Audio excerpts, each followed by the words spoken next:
السلام علیکم ورحمۃ اللہ وبرکاتہ۔ سامعین وقار، آج میں آپ کے سامنے بہت ہی پیاری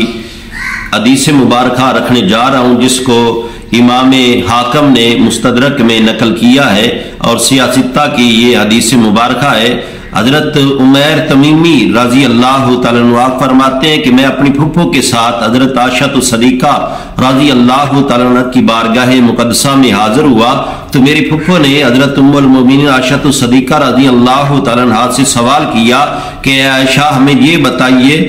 ای الناس کان احب الی رسول اللہ صلی اللہ علیہ وسلم، کہ کریم آقا علیہ الصلوۃ والسلام سب سے زیادہ کس سے پیار کرتے تھے؟ کریم آقا علیہ الصلوۃ والسلام اپنی زندگی مبارکہ میں سب سے زیادہ کس سے محبت کرتے تھے؟ تو حضرت عائشہ صدیقہ رضی اللہ تعالیٰ عنہ نے فرمایا کہ آقا علیہ الصلوۃ والسلام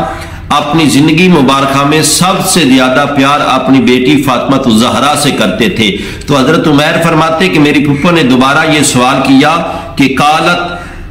من الرجال، قیلا من الرجال، کہ اگر عورتوں میں سب سے زیادہ حضرت فاطمہ الزہرا سے پیار کرتے تھے تو یہ بتائیے مردوں میں سے آقا علیہ الصلوۃ والسلام سب سے زیادہ کس سے پیار کرتے تھے؟ تو حضرت عائشہ صدیقہ رضی اللہ تعالیٰ نے فرمایا کہ کریم آقا علیہ الصلوۃ والسلام عورتوں میں سب سے زیادہ پیار فاطمہ الزہرا سے کرتے تھے اور مردوں میں سب سے زیادہ محبت آقا علیہ الصلوۃ والسلام حضرت مولا کائنات علی مشکل کشا رضی اللہ تعالیٰ سے کرتے تھے۔